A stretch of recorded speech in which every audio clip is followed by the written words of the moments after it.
What if winning the World Cup comes with a curse? Because since 1962, not one champion has defended the trophy. And in 2026, Argentina is about to test that curse again. And here's what's terrifying. These teams didn't simply lose. Some collapsed completely. One defending champion couldn't win a single game. Another was eliminated before the knockout stage. And one went from being world champions to becoming one of the biggest failures of the entire tournament. But there's something even stranger. The closer you look at the history, the worse the pattern gets. Let's go back to the beginning. The World Cup started in 1930, and across all those tournaments, only one team has successfully defended the trophy on the pitch. Italy. Then 1938. Back-to-back World Cups. Nobody has done it since. Brazil came close. They won in 1958, then won again in 1962. But after that, nothing. More than 6 decades. Tournament after tournament. Champion after champion. And not one repeat. Think about that. We've seen dynasties in club football. We've seen teams dominate entire eras. We've seen countries produce generations of unbelievable players. But at the World Cup, winning once seems to come with an expiration date. And the question is, why? Let's look at what actually happened to these teams. Argentina won in 1986. Maradona, world champions. 4 years later, they still reached the final, but lost it. Then West Germany, champions in 1990. 1994, quarterfinals. A serious drop from the team that had just conquered the world. Then France, champions on home soil. 4 years later, group stage. And here's the brutal part. They didn't win a single game. The defending champions were gone before the knockout rounds even began. Then Brazil, 2002 champions. A squad packed with attacking talent. 2006, quarterfinals. Then Italy, 2006 champions. 2010, group stage. Then Spain, 2010 champions. A team that had dominated international football for years. 2014, group stage. And finally Germany, 2014 champions. 2018, group stage. The defending champions were eliminated immediately. 6 different champions. Different generations. Different managers. Different styles. Same ending. They couldn't do it twice. But here's where this gets interesting. The story isn't simply, champions don't repeat. Look at where they're actually getting eliminated. Argentina, final. West Germany, quarterfinal. Brazil, quarterfinal. France, group stage. Italy, group stage. Spain, group stage. Germany, group stage. The exits aren't staying the same. In some cases, they're getting earlier. And more embarrassing. So, maybe the real question isn't, why can't champions win twice? Maybe it's, why are defending champions becoming more vulnerable? And there are 4 major reasons. The first is simple. Time. A World Cup winning team is a collection of players who happen to peak together. But that peak doesn't last forever. Imagine your biggest star is 30 when you win the World Cup. 4 years later, they're 34. Maybe they're still world class, but they're not necessarily the same player. And it's not just one player. The entire core ages. Your midfield, your defenders, your leaders, your stars. Even a small decline across several positions can completely change a team's level. Because at the World Cup, the difference between great and elite can be microscopic. A fraction of a second. One lost sprint. One missed tackle. One chance that doesn't get finished. And suddenly, you're out. But age is only the beginning. Because while your players are getting older, your opponents are getting smarter. When you win the World Cup, you expose your entire system. Your tactics. Your pressing. Your defensive structure. Your set pieces.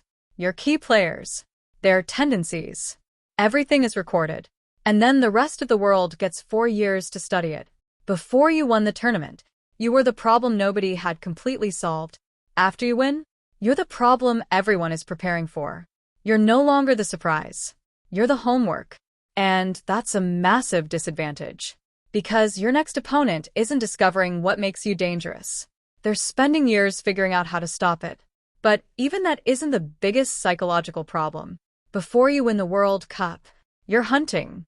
After you win it, you're being hunted. Every opponent wants the scalp of the defending champion. Every match carries extra pressure. Every bad performance creates headlines.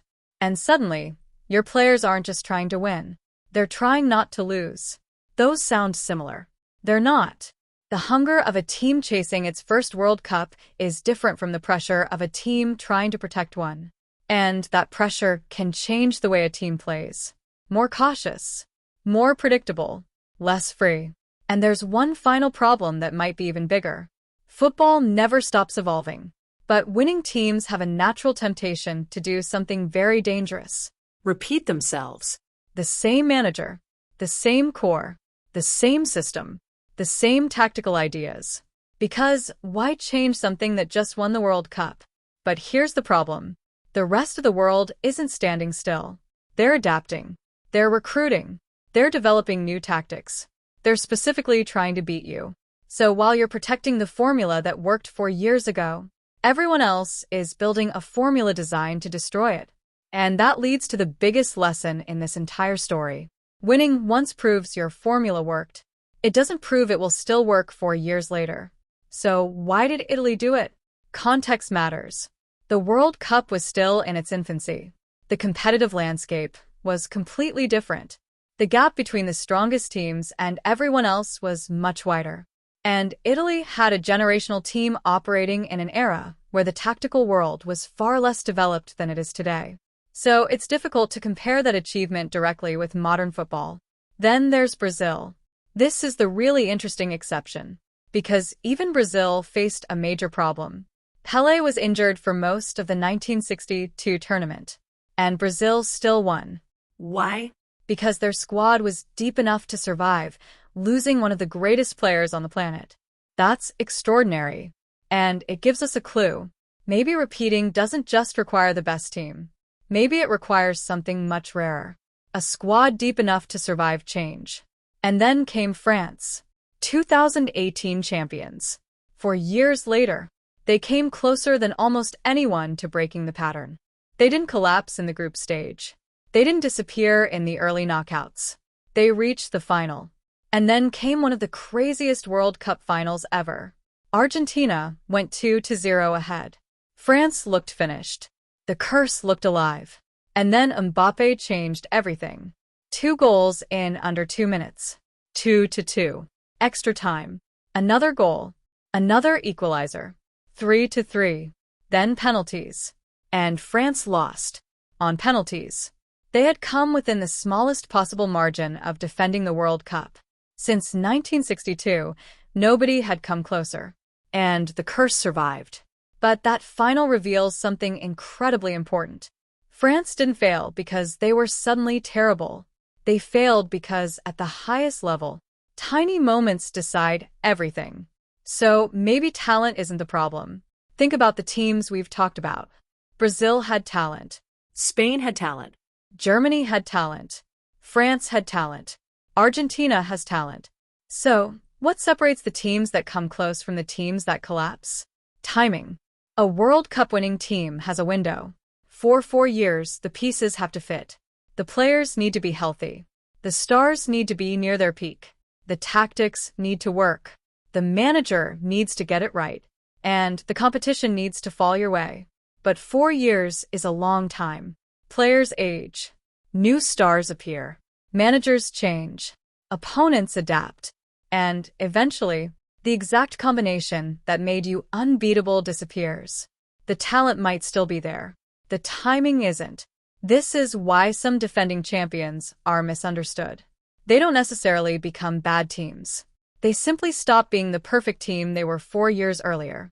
Spain in 2014 still had world-class players.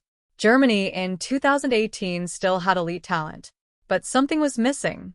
The chemistry, the timing, the tactical edge, the momentum, the exact combination that had made them champions. And that's the terrifying part about the World Cup. You don't need to become terrible to fail. You just need to become slightly less perfect, while someone else becomes slightly better. That's enough. One tournament, one bad match, and 4 years of preparation can disappear in 90 minutes. And that brings us to what may be the biggest mistake defending champions make. They try to recreate the past. They ask, what made us win? But that's the wrong question. The better question is, what will make us win now? Because the world has already studied the team that won 4 years ago. If you arrive at the next World Cup trying to be exactly the same team, your opponents have already prepared for you. The greatest teams don't freeze their winning formula. They evolve it. They refresh the squad. They change the details. They adapt before they're forced to. Because the moment you stop evolving, someone else overtakes you. And now we arrive at 2026. Argentina are the defending champions, which means they're walking directly into the pattern. The players have aged. The opponents have studied them. The pressure is higher. And the entire football world knows what Argentina is capable of. But there's something history can't tell us. Argentina aren't playing the same tournament they played in 2022. They're playing 2026. A different squad, different circumstances, different opponents, different pressure. So maybe they're the team that finally breaks the pattern. Or maybe history repeats itself one more time. Think about what Argentina would have to accomplish. They would have to do something that hasn't happened since Brazil in 1962. They would have to survive 4 years of aging, 4 years of tactical evolution, 4 years of pressure, and 4 years of every opponent trying to knock them off. They wouldn't just have to win the World Cup. They'd have to beat the history of the World Cup. And that's why 2026 is so fascinating. Because for the first time in decades, we get to watch the curse being tested in real time. So, here's the question. Does Argentina finally break it? Or does the same pattern continue? One champion, one trophy, one celebration, then collapse. It's happened again and again, for more than 60 years. And if Argentina fail, the question becomes even more frightening. Is defending the World Cup actually becoming impossible? Tell me your 2026 winner in the comments. And subscribe. Because next, we're looking at the biggest World Cup upsets ever, including one that completely destroyed a team everyone thought was unbeatable.